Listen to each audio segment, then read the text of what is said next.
Thank you for joining us for part of your Sunday today. I'm Shannon Bream. Donald Trump and Hillary Clinton both have the day off the campaign trail, but we do not. Here for you. Here for you. I'm Leland Vittert, and this is America's election headquarters from Washington. It seems like almost every few hours, Wikileaks dumps another batch of hacked emails from the Clinton campaign. We'll get to those in a minute. Kristen Fisher standing by. We also have new documents released to the House Oversight Committee suggesting the FBI investigation into Hillary Clinton's private email server and handling of classified information could have been tampered with. But first, new information just in on the alleged quid pro quo between the FBI and the State Department and the possible criminal consequences of it. Catherine Herridge following the story as she has been from the beginning. Hi, Catherine. Well, thank you, Leland. State Department Senior Executive Patrick Kennedy is a key player in the email investigation as well as the 2012 Benghazi terrorist attack. And now he's at the center of allegations that there was discussion of a quid pro quo between Kennedy and an FBI agent investigating the mishandling of classified information. Staffers for 3 Republican members of Congress who sit on the Intelligence and Government Oversight Committees have reviewed new files from the FBI investigation. And based on those briefings, the allegation is that Kennedy wanted the classification of at least one email changed in a way that would benefit the department and Clinton. And in exchange, there was discussion of more slots for the FBI at embassies overseas. Quote, "This is a flashing red light of potential criminality," Congressman Chaffetz, who chairs the Government Oversight Committee, told Fox. "Both myself and Chairman Devin Nunes of the House Permanent Select Committee on Intelligence are infuriated by what we have heard." This morning on Fox News Sunday, anchor Brett Baer pressed Hillary Clinton's running mate on the accusations. To your knowledge, did anyone associated with Secretary Clinton or her campaign ask or instruct Kennedy to seek changes to classification of emails? Absolutely not. I have no knowledge that that happened. But in this heavily redacted FBI interview made public in September, one of Kennedy's subordinates told agents that in May 2015, Kennedy was pressuring people to change the classification. Quote, "Kennedy held a closed-door meeting with Redacted and Redacted, where Kennedy pointedly asked Redacted to change the FBI's classification determination regarding one of Clinton's emails, which the FBI considered classified. The email was related to FBI counterterrorism operations." A State Department spokesman said the allegations against Kennedy are, quote, "inaccurate and do not align with the facts." The FBI has also provided a lengthy statement to Fox News that said the classification issue and overseas posts were discussed in the same phone call, but they were not connected. The incident, however, was the subject of an internal review by the FBI. We expect these FBI files to be made public sometime tomorrow morning, and that's when we will be able to independently review them, Leland. Yeah, and you have to wonder when they release them how much of it's going to be, as you pointed out so often, redacted. Very heavily redacted. All right. Catherine Herridge, we'll see you tomorrow morning. Thanks so much. Shannon? Well, the latest batch of Wikileaks emails reveals more behind-the-scenes campaign communication about Hillary Clinton's secret email server, as well as her ties to Wall Street and what she said in those private high-paid speeches to business executives. Kristen Fisher has been poring over the latest documents. All right, Kristen, what are some of the highlights in today's release? Well, Wikileaks just released hundreds of more emails from Clinton campaign chair John Podesta, so we're still going through some of them, but what we've found so far are his very frank responses to a number of important issues, from the San Bernardino shooter to the way Hillary Clinton was handling her own email issues. In August of 2015, about 2 weeks before Clinton finally apologized for her use of a private email server while Secretary of State, a longtime Clinton ally wrote this to Podesta, quote, "Her inability to just do a national interview and communicate genuine feelings of remorse and regret is now, I fear, becoming a character problem, more so than honesty." Well, Podesta responded by saying, quote, "Trying to figure out how to get her there and best way to execute." So that just goes to show you that even some of Clinton's top advisors were uncomfortable with the lack of remorse that Clinton was showing at the start of this whole scandal. Now, another email that's really raising some eyebrows has to do with Podesta's response to the San Bernardino terror attack. Someone sent Podesta this tweet from MSNBC's Chris Hayes, which read, "NBC News now reporting a U.S. citizen named Saeed Farouk believed to be one of the people involved in the shooting," to which Podesta responded, "Better if a guy named Saeed Farouk was reporting that a guy named Christopher Hayes was the shooter. So there you have one of Clinton's top aides lamenting the fact that the shooter had a Muslim name, and that really just underscores one of the biggest critiques of both Clinton and President Obama, their aversion to using the phrase Islamic terrorism or radical Islamic terrorism. Okay, so now that more is dripping out, are we getting a response directly from the Clinton campaign? Yeah, we are, and they're really just continuing to go all in on the Russia angle, accusing the Kremlin of trying to interfere with the U.S. presidential election. Here's Clinton's running mate, Tim Kaine, this morning on Fox News Sunday. Since they're part of an effort by both Russia and Wikileaks, and neither of those are kind of neutral transmitters of information, you can't just automatically assume that everything is on the up and up with these emails. Just as an example, there's one email that references me that is completely inaccurate. So they're really trying to delegitimize these emails by saying that the source can't be trusted. But, Shannon, they're also not denying their authenticity. They're just not confirming them either. Yeah, it's a very interesting way to answer. It's very nuanced. Right. But we're glad you're pouring through. Thank you, Kristen. My pleasure. Leland?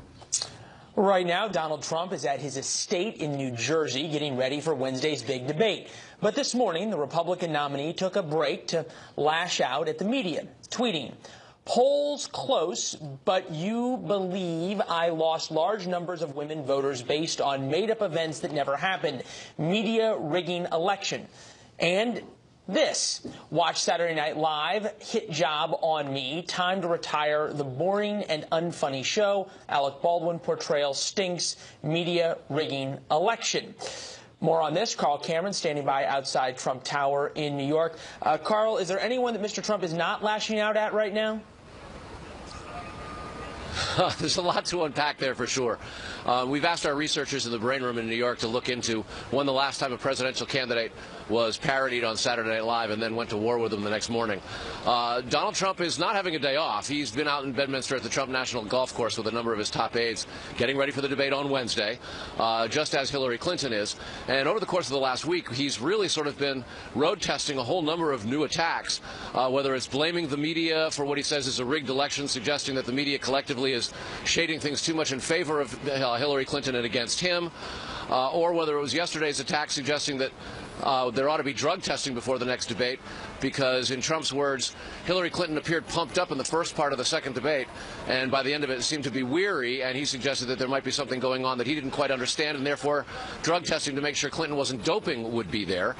And there was also this idea that the U.S. election being rigged has created some consternation for fellow Republicans. House Speaker Paul Ryan has said that the election is not going to be rigged, it'll be okay. And this morning, even Mike Pence, Trump's running mate, backed away from the idea that the election's results could not be trusted. Watch. Well, one of the great traditions of America is the peaceful transfer of power. The stakes are so high in this election, but as Donald Trump said in that first debate, and I'll say to you again today, we're going to accept the will of the American people. Trump likes to talk about the polls when he's leading in them.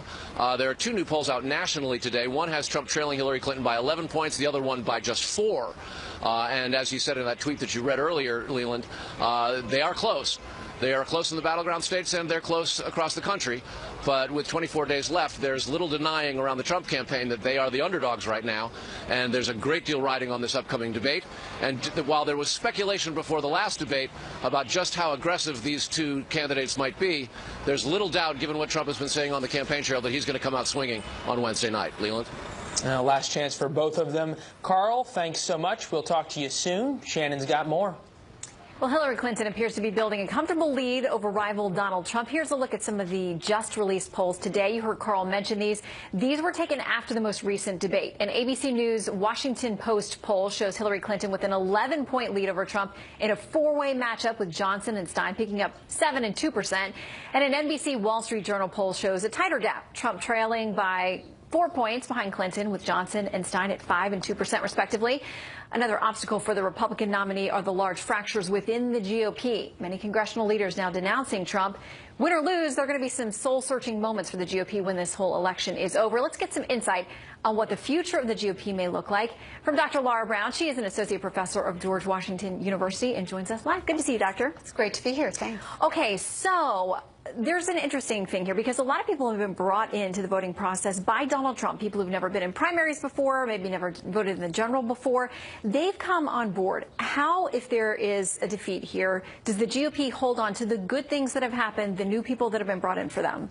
Well, I think it's going to be tough. I mean, really what you're looking at is what kind of loss is Donald Trump taking? And that will be really the basis upon which any kind of credible claim or rebuilding can happen. So if Donald Trump sort of loses badly, meaning that he posts lower than 40% nationally in the aggregate votes, then I think what you're looking at is Washington and the establishment Republicans will be able to essentially say, I told you so. We need to have gone a different way. In fact, the 2013 Growth and Opportunity Report really suggested we should go a different way. Donald Trump was not a good experiment. On the other hand, if he ends up with like 44, 45%, and Hillary Clinton ends up with 47 or 48, you see a very different conversation taking place. And that's where there is this problem. You will have essentially a civil war between the two factions trying to claim dominance in the party. Well, can they come back and forth, back together like the North and South did after the Civil War here in the U.S.? I mean, is it possible for these two different factions who at times have been just vociferously attacking each other to come together and say, we do have some common good and common ideals, things that we agree on, that we can now join forces and go after the other side? Well, and you're right that they do have common things that they can agree upon. In fact, if you look at Speaker Paul Ryan's sort of announcement about their legislative priorities, there is vast support in the House of Representatives to move forward on conservative policies. But whether or not, I think a lot of these people are going to come over and support that House agenda is going to be about whether Donald Trump loses graciously or not. You heard Vice Presidential nominee Mike Pence say that peaceful transition of power is incredibly important and that, of course, they'll accept whatever result comes in. And that will be the cue to those supporters about what they should do. But all this chatter about the election being rigged, we've been hearing that for months. Yes. And it takes different formats. And if you're arguing it's rigged in the fact that the media doesn't give Donald Trump a fair shake or they're too easy on Hillary Clinton for scandals that she has versus scandals he has, that connotation of rigged is different than suggesting your votes are not actually being counted at the ballot box. Well, I think that's right. And so what is really going to happen at the end of the day is how are the media reporting the election results on election night? How sort of burned or accepting do those Trump supporters feel should Donald Trump actually lose? And I think so much of that is going to be the cues that come from the top. Yeah, okay. I want to quickly mention three up-and-comers in the GOP you say to watch. Mia Love, Congresswoman out of Utah, Tim Scott, a senator, and South Carolina Governor Nikki Haley. They're all very different. Yes. They all are minority backgrounds. They're different than the traditional years ago GOP face that a lot of folks would think they'd see. How important is it to develop them and bring them up through the party? And what kind of star power do you think they can add? Well, I think it's tremendously important. In fact, if you look at the individuals who were voted both into office in 2010 and 2014, there are incredible stars kind of all across the party, but many of them were not behind Donald Trump. And this is where there is this question of if they can essentially take the spotlight back, if they can redirect the Republican Party after this election, I think the Republican Party really has a tremendous future because they are focused on fiscal issues, and Generation X does tend to be a more conservative generation that is more concerned about fiscal issues. So if they can move the conversation from these sort of social issues and racial issues and gender issues, I think they actually can put the Republican Party on a very strong footing going forward. Yeah, and some of them have their own races to worry about in the meantime. Dr. Laura Brown, great to see you. Thanks so much. Thanks for coming in. And coming up, third-party presidential candidate Evan McMullin is playing spoiler in a deep red state. He's going to join us live to talk about that at 4:30 Eastern. For 50 years since a Democratic presidential candidate won Utah at the ballot box. But earlier this week, the Fox News decision desk flipped the Beehive state from solid Republican to toss up. Donald Trump and his bombastic campaign are not connecting with Utah's Mormon Republican base. But another candidate is. Native's son, Evan McMullen, an independent candidate, is running a tight race with Trump and Hillary Clinton. A new poll shows him at 22% in Utah. That is within the margin of error of Trump and Clinton. Evan McMullen joins us now from Las Vegas. Appreciate you being here, sir. Great to be with you. Thank you. Our brain room, at the request of our producer, put together a little bit of background here. The last time an independent candidate won a state, George Wallace, 1968. Last time an independent candidate won an electoral vote, 1972, John Hospers. That was before either you or I were born. Do you think you're the one who can change this? And is Utah the place?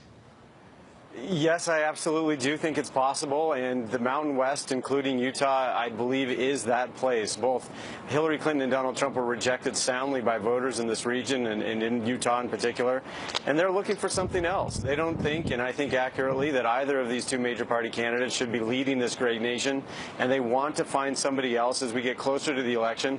I think they're looking for other options. The more we learn about Donald Trump and Hillary Clinton, the more we realize how corrupt they are and how their ideas are old, and we need something new. We need a new generation of leadership and a new conservative movement, and I and my running mate Mindy Finn are offering just that.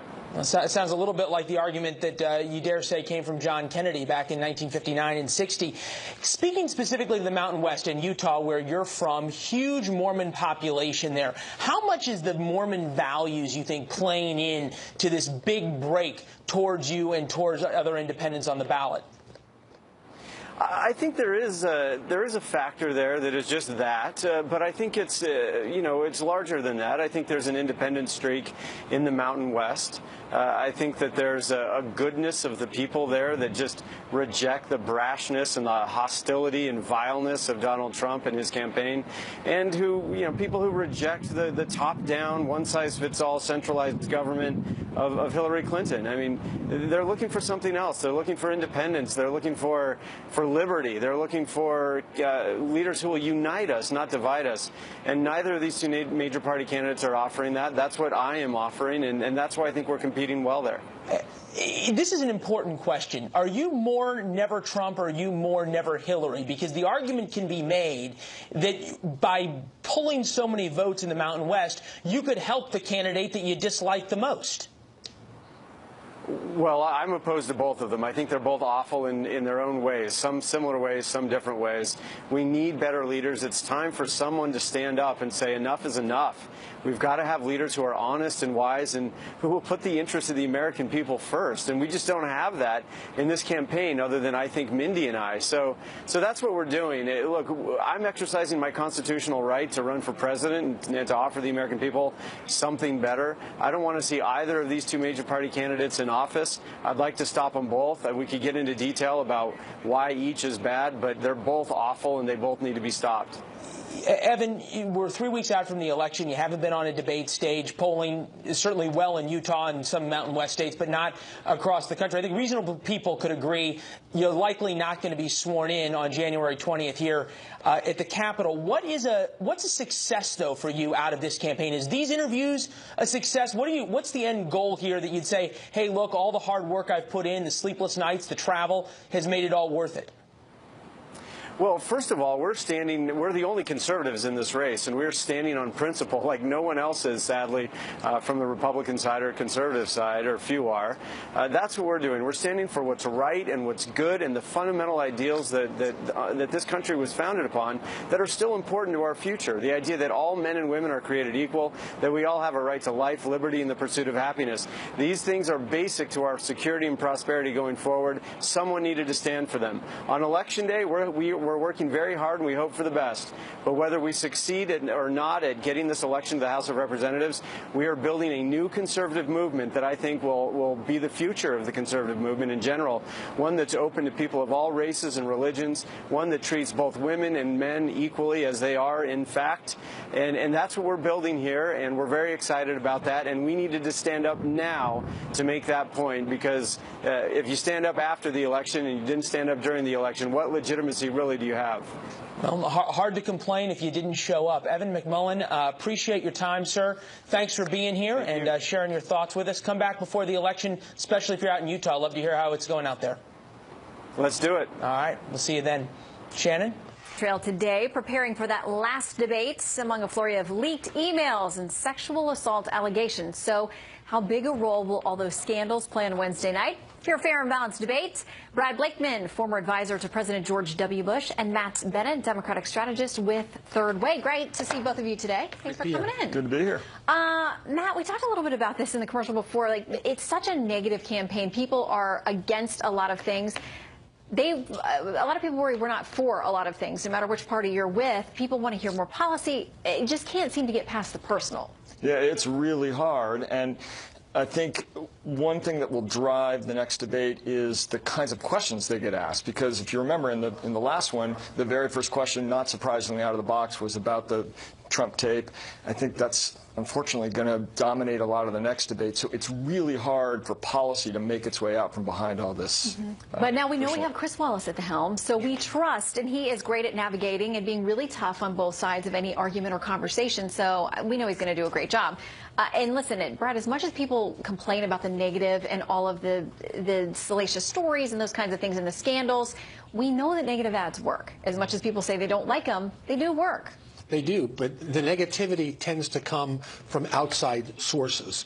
Third parties tend to do negative ads. Also, campaigns do it, but they don't expect the candidate to dwell on it and be negative. And I think Chris has already announced his format, which is very substantive in issues. So I think my advice to Donald Trump is stick to the issues. We win on the issues. It's when you go beyond that and get personal that you just don't score the points you would if you just stuck to the policies that you're expounding. Matt, how much do you think the Clinton campaign at this point is preparing for, whether Chris is going to bring it up or not, that Trump would bring up this constant drip of these WikiLeaks emails? Speeches that, he's going to argue show that she's in bed with Wall Street, though publicly decrying them. Conversations about whether deals were made with the State Department, the FBI. Pay per play, cronyism, all those kinds of things. How much time do you think they're devoting to answering those issues? A lot. I mean, I have no doubt that they're getting ready to answer those questions. One thing to keep in mind is these are stolen emails that were almost certainly stolen by the Russians with the intent of impacting our election. So she is certain to make that point. It's exactly the same as if somebody had broken into John Podesta's house, stolen his diary, and put it on the internet. And so while they'll have to make the point that this is really theft, they also probably will have to respond to some of the things that are in those emails. But Brad, at the same time, it doesn't seem to be affecting her overall run for the White House, up by 4 points in one major poll, 11 points in another. Can Trump even have any chance of catching her at this point? I think he can, but this last debate is really going to tell the tale. He needs to get off the salaciousness of these sex scandals and back to policy. And if he's able to do that and stick to policy, he wins. Do you think she's going to bring it up? Do you think she's going to bring that into the conversation to talk about his alleged mistreatment of these women? It's making news and it's a headline, just like she's going to have to answer for WikiLeaks and for what's in her emails, well, let's allegedly. See. Because remember Hillary's mantra this week is when they go high, when we go low, they go high. She can't afford to go low. She's got enough baggage, and she knows what Trump is likely to do because Trump's not a wallflower. So I don't think Hillary's going to do that, and if she does, I think she does at her peril. The last debate, the viewership dropped from the first. What do you guys think the third will be like? Do you think that people are really still struggling and this will be a decision maker for them, Matt? No, I don't think there's a ton of people still struggling. I do think that, Donald Trump is great for ratings. So a lot of people are going to watch this debate just to see what happens because they want to know what Saturday Night Live is going to do. That's true. It's a preview of Saturday Night Live. Exactly. But I do think it'll be heavily consumed, I don't think anyone is going to say, you know, I'm really still struggling between these two fine candidates and who do I want to go with. I do think it's people have pretty much made up their minds at this point. And Brad, people have been voting for weeks already, and they continue to do the early voting, the absentee voting. I mean, a lot of folks have already made up their minds. That's true, but you know, there's a lot of people who are having buyer's remorse. They want to change their vote. So I happen to think there are a lot of people still that don't like Hillary, don't like Trump. It's going to be hard for them to make a decision. I think these debates are going to matter. Yeah, and we still see the third-party candidates showing up relatively strong, and especially in Utah, like we talked with Evan McMullen not long ago. This is truly an election like no other. Well, we're glad to share it with you, so thank you both for coming in to help us break it down. And as you know, Fox News is your election headquarters. Coming up at 10 p.m. Eastern, Vice Presidential nominees Tim Kaine and Mike Pence are the guests on Fox News Sunday, hosted this week by chief political anchor Bret Baier. And this week's Power Player of the Week is none other than our own Chris Wallace, who is getting ready for Wednesday night. This moment, you know, what this moment means for you? It means a lot. It means a lot personally. It's kind of a statement of where you are in this business. It also means a lot to me because, quite frankly, it means something for Fox. I'm the first Fox moderator to do a general election debate, and I'm very proud for the news organization. I think it's a recognition of the fact that we do serious journalism. Some critics say no, but the fact is you and I know we do. And you can watch Chris moderate the debate Wednesday night right here on the Fox News channel.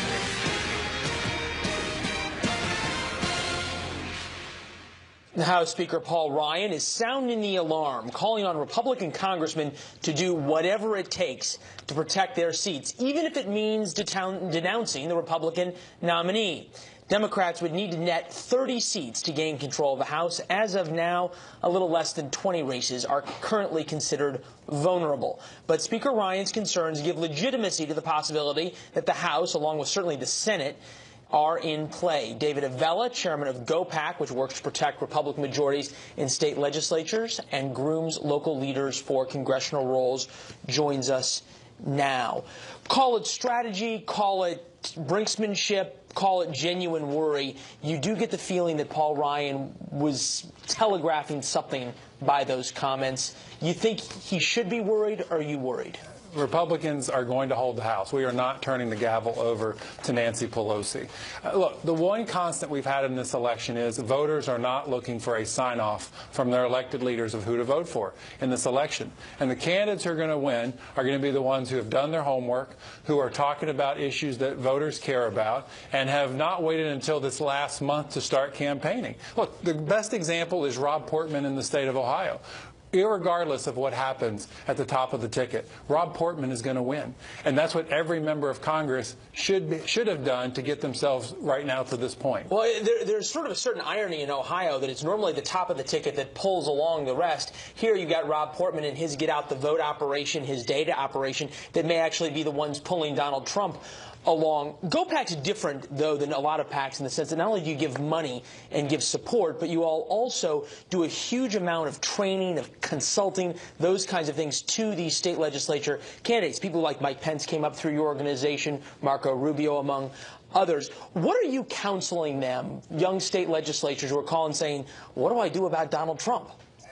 You need to be focused on your race. Look, at the end of the day, state legislators aren't going to do anything for or against the national legislative agenda. They're going to focus on their state legislative agenda, and they need to be connecting with voters on issues that they care about, which is still creating jobs and making sure voters are kept safe in their neighborhoods. Like it or not, though, every Republican, from fellow former presidential candidates all the way down, are being asked day in and day out to answer for whatever Donald Trump is tweeting about, saying on television, scandal that's come out about him. What's the advice? How do you advise them to pivot? You need to stay focused on your race, because that's what voters are going to make the decision about. They're going to have a choice between the Republican nominee and the Democratic nominee. And these candidates, whether they are congressional candidates or state legislative candidates, need to be making sure voters know what they're going to do when they're put in office. You made an interesting point earlier when you said that for the first time, really, the idea of endorsements has meant absolutely nothing in this race. And we've seen that play out all the way from the primaries through now. How does that shift grassroots campaigning going forward? How does that shift the dynamics of House races and Senate races going forward? We need to make sure that every Republican turns out and votes for as many Republicans on the ballot as possible. And for many Americans, that's going to be the presidential race. In other races, it's going to be because their friend or their neighbor is running for a state legislative office, and they're going to vote to help out their friend. You put all those people out, it's a united effect, and it elects a lot of Republicans. You guys have been extraordinarily successful in flipping state legislatures. There we're looking at the balance of power in the House. Some could argue that flipping state legislatures is equally important because you've got 50 of them. Are any of them vulnerable right now that they could flip? Oh, sure.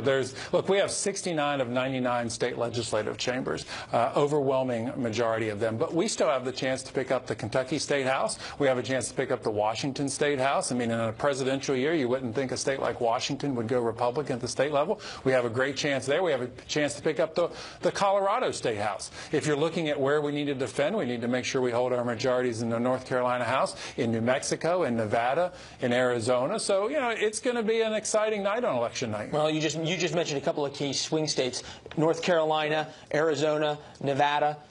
All right. Exactly, and hence why it's going to be a fun night. Well, it always is. Dave Avella, appreciate you being here, sir. Thank you. Thanks so much. Shannon? News night now. The push to retake Mosul from the Islamic State savages has begun. U.S. troops took that city once already during the Iraq War. You know that. And now we have to help the Iraqis do it again. More on that, plus both presidential candidates are getting ready for their third and final face-off. Brand new polling out before the debate show at least some momentum for Hillary Clinton nationally.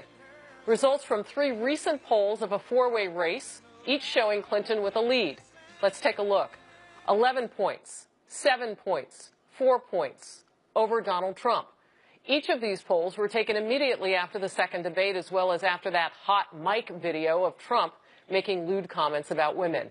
And on this Sunday, Trump, active on social media, again claiming the election on November 8th is already rigged, but took his claim a step further today and included polling places. Quote, the election is absolutely being rigged by the dishonest and distorted media pushing crooked Hillary, but also at many polling places. Sad. It should be noted the Associated Press has reported no evidence has been found that voter fraud is widespread in the United States. The AP citing a study which found of 1 billion votes cast in all American elections between 2000 and 2014, there were only 31 known cases of impersonation fraud. We have Fox team coverage. Mike Emanuel is standing by. Let's start outside Trump Tower in New York City with chief political correspondent Carl Cameron. Carl, what's Trump thinking with the rigged strategy at this point? Well, they look at the polls every day, and he talks about them when they are in his favor and not so much when they are not. And the Trump campaign recognizes that at this point, it's going down to the wire, and he's had a rough patch since the last debate. The next one could be tremendously consequential. And his senior advisors effectively argue that what they are now trying to do is essentially suppress Hillary Clinton's votes by pointing out all of her foibles, all of her controversies, all of her scandals, by going after the FBI and the Justice Department and suggesting that they dropped the ball deliberately and committed a, quote, fraud, in Donald Trump's words, by failing to charge her in the email server scandal. The attempt by the Trump campaign is to turn off Democratic voters, turn off swing voters, the independent and the undecideds, so that Trump's very, very aggressive, loyal following can win in a low turnout election. Donald Trump effectively has attacked Hillary Clinton, has attacked the media, has attacked the Republican Party, has attacked the Republican Party leader, House Speaker Paul Ryan, and the Democratic Party, saying that they rigged it and cheated Bernie Sanders. This has created in some of the Trump supporters a rhetoric about the possibility of refusing to accept the outcome of the election. There's even been talks of pitchforks and torches. But it was Mike Pence, the Republican running mate, governor of Indiana today, that said, well, no, the Trump-Pence ticket will accept the will of the people, even if it doesn't go Donald Trump's way. Watch. One of the great, great traditions of America is the peaceful transfer of power. The stakes are so high in this election, but as Donald Trump said in that first debate, and I'll say to you again today, we're going to accept the will of the American people. So it doesn't mean that they're going to look for something to sort of overturn the results at the end, but it does suggest that Donald Trump is prepared, if he should not be the winner, to blame it on a system that he has from almost the very beginning of his campaign complained is rigged. Harris? Well, there is something to win before November 8th, and that is the final debate between these two, which is this Wednesday, October 19th at 9 p.m. Eastern. Everybody's night's made. They know where to watch that on Fox. So how is Trump preparing for Wednesday's debate? Well, he's already sort of debuted in plain view a whole series of new attack lines. Yesterday in Portsmouth, New Hampshire, for instance, he suggested that there should be drug testing on Wednesday night, suggesting that Hillary Clinton had been doping prior to the last debate and came in pumped up. And so he said, I don't know what's going on here, but maybe we should need drug testing, and the crowd absolutely loved it. He has been very aggressively pounding the media for not having covered the email scandals, particularly those hacked emails that have been released by Wikileaks now in an ever-growing avalanche of tough news for her. Today's a good example of what happens when the media doesn't have Donald Trump's latest outbursts to report on. He's actually in debate preps in Bedminster, New Jersey. It's about an hour west of here. He's been going to New Jersey pretty much every Sunday when he has been in town for that debate prep. We do not have any indication that we will see the type of performance that we saw at the pre-debate last week, or a week ago, excuse me, when the Trump campaign brought out 4 of the Bill Clinton accusers to a pre-debate news conference. That type of showmanship we haven't heard about yet, but it is a fair bet given from the attacks on the establishment, attacks on the electoral process, and attacks even on fellow Republicans and Hillary Clinton, that when Donald Trump hits the debate stage on Wednesday night, this is likely to be another brawl if he has his way. All right, Carl Cameron, our viewers don't know this yet. We're going to tell them now. We're going to ask you to stand by because we're going to do something special in a moment, so we'll come back to you. As I mentioned, Hillary Clinton is off the campaign trail, prepping for Wednesday's debate as well, we're told, while her running mate, Tim Kaine, was busy in her place. Virginia Senator Kaine weighed in on WikiLeaks of all those emails regarding Hillary Clinton and her Clinton Foundation, so on and so forth, and also the campaign. Our team coverage continues with senior political correspondent Mike Emanuel near the Clinton family home in Chappaqua, New York. Mike? Well, Harris, good evening. What's striking from the WikiLeaks latest is essentially some of the tough criticism coming from Clinton allies, including criticism of Hillary Clinton herself. For example, Neera Tanden, Center for American Progress, wrote to John Podesta saying, quote, her inability to just do a national interview and communicate genuine feelings of remorse and regret is now, I fear, becoming a character problem more so than honesty. There's also the ongoing controversy about Communications Director Jen Palmieri, who criticized media moguls for raising their children Catholic. Palmieri notes she is a Catholic, and so is running mate Tim Kaine, who was on the spot today. Palmieri, who is Catholic. She has said, yeah, I sent that email, and I had some opinions, and I shared them. But I do know what Hillary Clinton thinks about Catholicism because she picked a Catholic running mate. About some of the bickering on email, Kaine reluctantly acknowledged later that sometimes there's some of this stuff going on behind the scenes at campaigns. Harris? Yeah, well, it can get a little chippy. What about all that sniping between the people inside the Clinton world, if you will, those insiders? Yeah, some really tough stuff, including some harsh criticism of the Clintons' own daughter. For example, Doug Band had written to John Podesta saying at one point that he thought Chelsea Clinton was acting like a spoiled brat kid. Then Band emailed this about Chelsea saying, as they say, the apple doesn't fall far. A kiss on the cheek while she is sticking a knife in the back and front. We're told Hillary Clinton's initial reaction to Doug Band's criticism was that she was not upset, saying that her daughter was the only one tough enough to stand up to Band. Harris? What's ahead for Clinton at this point? Well, her week seems entirely focused on this third and final presidential debate, the showdown in Sin City.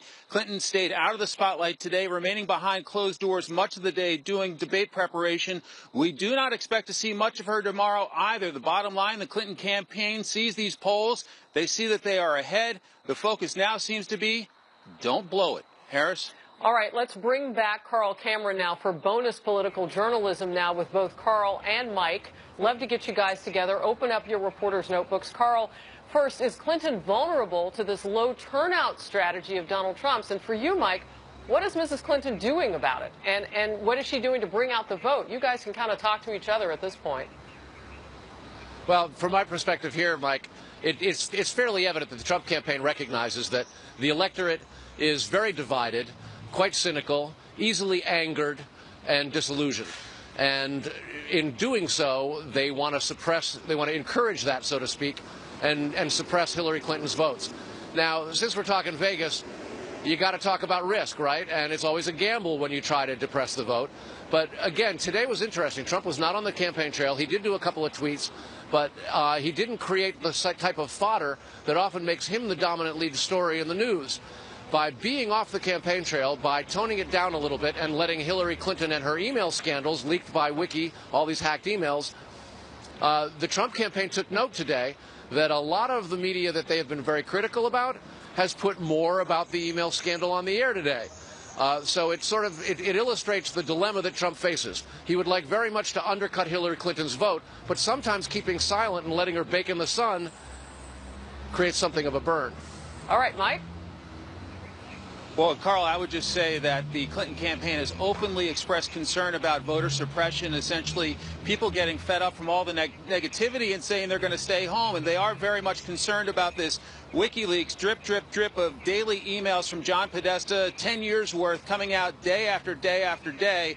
And they have warned Democrats, essentially saying that if you're thinking about voting for a third-party candidate, take a look at Al Gore. In fact, they brought Vice President Al Gore out on the campaign trail to Miami this past week and said, if you're thinking about going third party, well, some people did that with Ralph Nader back in the day in 2000, and that led to President George W. Bush. So if you're thinking about expressing your frustration with your vote, bottom line, that could lead to President Donald Trump. But they are worried that Donald Trump at this point is trying to do a race to the bottom. And so they're trying to energize their folks to still come out and turn out in big numbers and not pay attention to the polls, just deliver a victory on Election Day. Well, I got to tell you, listening to both of you kind of riff on this, it points to the fact that, Mike and Carl, this could actually work for Donald Trump. I want to give you both a quick last word. Carl? The last word for Donald Trump will come on the debate and on Election Day. But tomorrow, we're told, one of the words we're going to hear a lot of is Podesta. Okay. As Mike was talking about, the Clinton campaign is worried about it, and the Trump campaign knows that. They smell blood, and they're going to go for it. All right. Mike, Carl, thank you very much. I appreciate the extra time, the bonus time you've given us. We'll come back if the news warrants this hour, but so far, thank you. So Wednesday's showdown in the Nevada desert will be monumental for at least a couple of reasons. One to note, it will be the final general election presidential debate this season between Trump and Clinton. It will also be the first ever moderated by someone from the Fox News channel. That honor will go to Fox News Sunday anchor Chris Wallace. Don't miss Fox News coverage of the debate Wednesday, October 19th, beginning at 9 p.m. Eastern, live from the University of Nevada, Las Vegas. Your night is made. Pop your corn. Be there. Clinton's private email server was not thorough.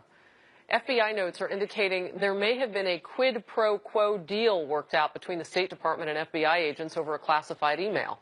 House Oversight and Government Reform Committee Chairman Congressman Jason Chaffetz is telling Fox News, quote, in return for altering the classification of that email, the possibility of additional slots for the FBI at missions overseas were discussed, end quote.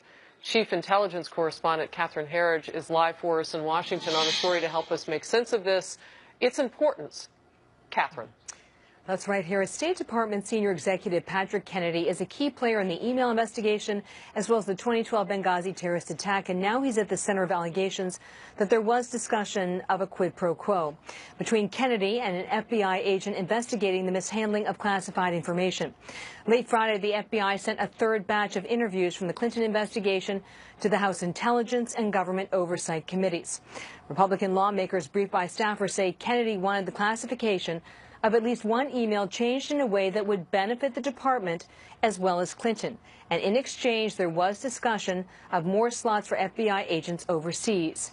Campaigning in Kansas, Congressman Mike Pompeo told Fox, quote, it is so representative of the behavior we have seen consistently from the State Department, where every effort was made to protect not our American servicemen in the field, not American national security information, but Hillary Clinton. Another lawmaker called it potential evidence of criminality, Harris. The FBI and the campaign all together. Well, that's right. This morning on Fox News Sunday, Hillary Clinton's running mate was pressed on the accusations. To your knowledge, did anyone associated with Secretary Clinton or her campaign ask or instruct Kennedy to seek changes to classification of emails? Absolutely not. I have no knowledge that that happened. Absolutely not. State Department spokesman said this allegation is inaccurate and does not align with the facts.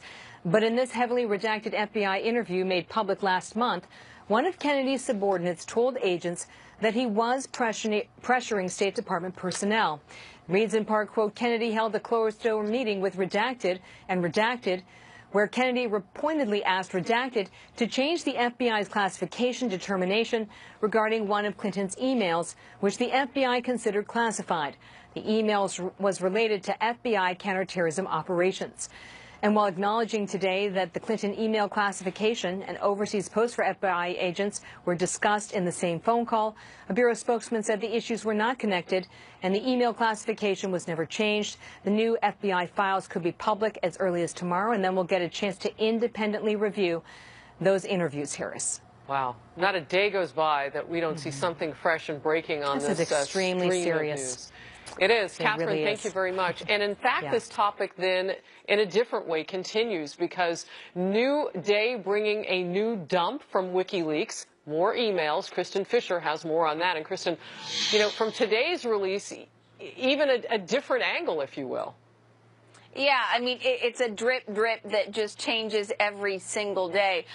So today, WikiLeaks released hundreds of more emails. But here's two that really stood out. The first is from August of 2015, about 2 weeks before Clinton finally apologized for her use of a private email server while Secretary of State.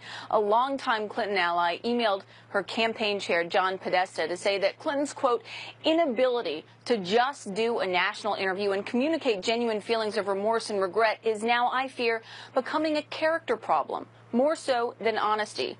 Podesta responded by saying, trying to figure out how to get her there and the best way to execute. So that just goes to show you that even some of Clinton's top advisors were uncomfortable with the lack of remorse that Clinton seemed to be showing at the start of this whole scandal.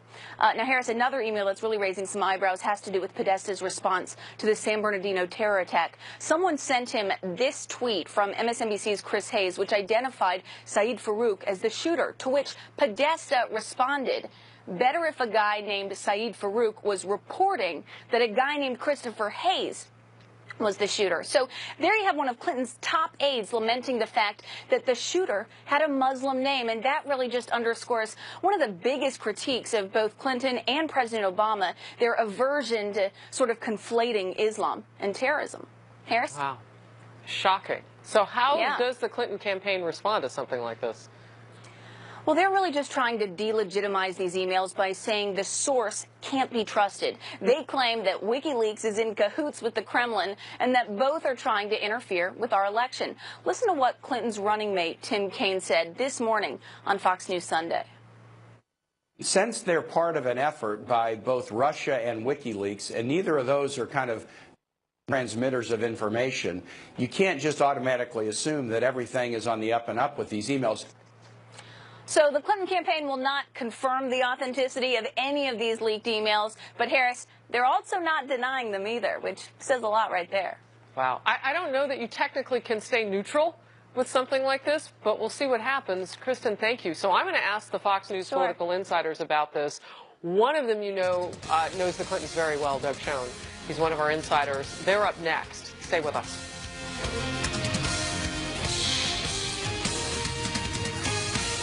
So let's just jump right in. The state of the race right now. Doug Schoen, former strategic advisor to President Bill Clinton, 6 years in the White House doing that, now a Fox News contributor. John LeBoutelier, former field director for President Ford in '76 and a New York politician as well. Pat Caddell, strategic advisor to President Jimmy Carter and Fox News contributor as well. I'm going to jump in state of the race right now, Pat.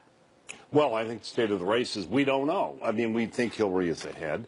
We have polling that shows today, just today, that one poll shows she's 11 points ahead, another poll she's We can 4. pop that up on the screen. And another poll shows the ABC poll is 4.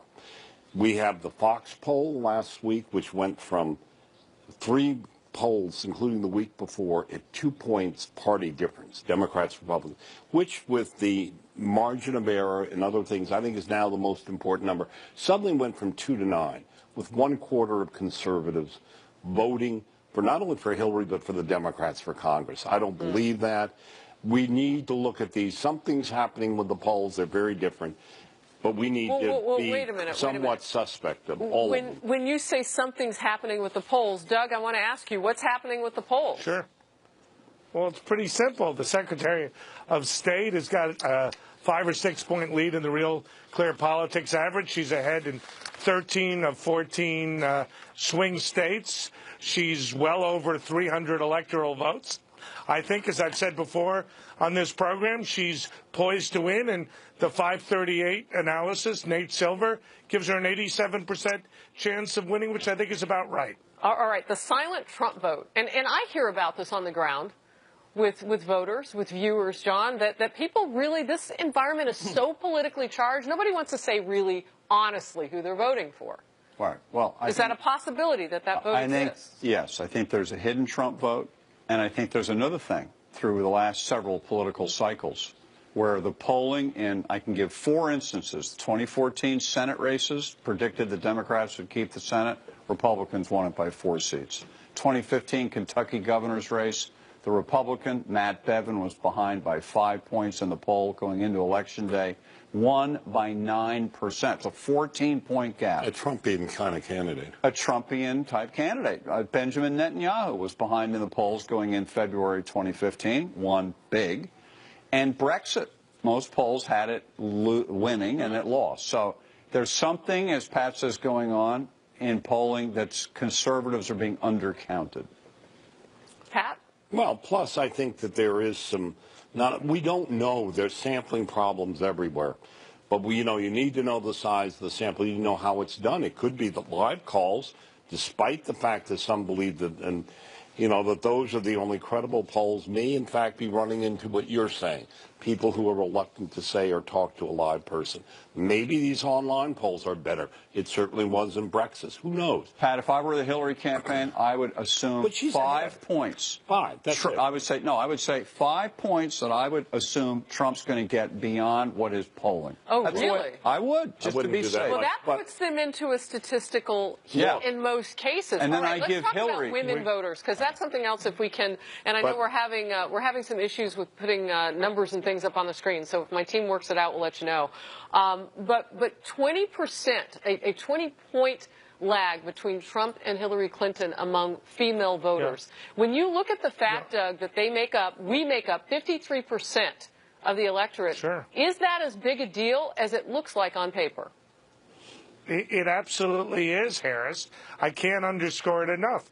The fact that Donald Trump is not campaigning on the issues, but he's rebutting the increasing number of allegations against him, attacking the Secretary of State and Bill Clinton, all that does is drive up the gender gap and, frankly, in my judgment, make it tougher for him to win because he's not talking about change and corruption. He's rebutting allegations he should largely avoid. All right. I want to add some balance here, too, Pat, because when you ask in one poll, when you ask women whether or not the whole discussion over the hot mic situation with the lewd comments coming about women from Donald Trump really mattered in their vote, 63% said that is not an issue that they consider to be important to them when it comes to voting. Here it is. Okay. So. Trump's comments on videotape, do they matter? 64% say it's no difference. Yeah, but that doesn't mean they haven't already assumed he's a bad guy, so the tape doesn't make any difference. They say, I already knew he was a bad guy. Look, that doesn't really the media, part of this is, we cannot ignore it now, is how the media is piling on in a way that is unprecedented, including, I believe, in some of the polling in which they use it to drive narrative. I have a suspicion about some of the polls and how they're being manipulated. But I want to go to a larger point, which is the one Doug is saying. Last week, Donald Trump spoke in West Palm Beach, gave a great speech on raising what I would call Smithian issues of the candidate Smith, the corruption, the issue of who runs the country, all of those things that followed it by his defense on women. And then he sort of dropped that and went into the women's defense. It's all the media wants to cover. That's what's been driving it. And it's going into this debate. Now, let me tell you, we saw a Wall Street Journal article that suggested that he had advisors telling him that the strategy was to drive down Hillary's vote. I'm going to tell you now, that strategy, if he was given that as strategy, and I assume it can't possibly. We've reported it this hour. It is insane. It is not only insane. I've done this before in state races. It will not work in a presidential. You don't think it'll work? And it's malpractice at a presidential level. I want to talk about this because this made news on this Sunday. An independent candidate is shaking up the presidential race in Utah. If you've been watching it, Evan McMullin describes himself as the only true conservative in the race, although he has not held elected office, and he's not actually technically under any one major party, but he's giving both nominees a run for their money in his home state. McMullin spoke with Leland Vittert earlier today. Watch. We are building a new conservative movement that I think will be the future of the conservative movement in general, one that's open to people of all races and religions, one that treats both women and men equally as they are in fact, and that's what we're building here, and we're very excited about that, and we needed to stand up now to make that point, because if you stand up after the election and you didn't stand up during the election, what legitimacy really do you have? All right, so it's his home state, but when you factor him in, he gets a number like 20%. And he's only registered in 11 states on the ballot, but there's an article, I believe it's in the Times, about the moonshot of Evan McMullin. I mean, what do you make of this? We go back to last spring, and Bill Kristol had a meeting with Mitt Romney where they decided we have to get somebody to run. Would you do it, Mitt, to run, not to win the election, but to take enough votes, away from Trump to deprive him first of the nomination, they hoped, and then of the general election. And it's reduced to this guy, who no one's ever heard of, not a bad person, but not really a presidential timber person yet, in one state. And the race is somewhat close in Utah, but, you know. There was a poll today, the CBS Battleground poll, that showed Trump at 37 and Hillary Clinton and McMullin tied at 20. I don't, what this is the last desperate effort of the Romney people and Republicans who wish to destroy their party in order to save it, which is their strategy. Bill Kristol, these people, it's like the village in Vietnam. We had to destroy it in order to save it. They wish to destroy their party. What a metaphor. Yes, well, that's pretty much going on. I mean, that's what's happening in D.C. You can see it everywhere. And I just, hey, you know what? And you know what? Anybody Harris, could be, you tell them, anybody could be president. No, I was just going to say all of this takes away from Donald Trump's ability to win and makes Hillary's victory more certain. Well, of course, you see it that way. We'll talk more when we come back, get all the insiders in on this. Stay close.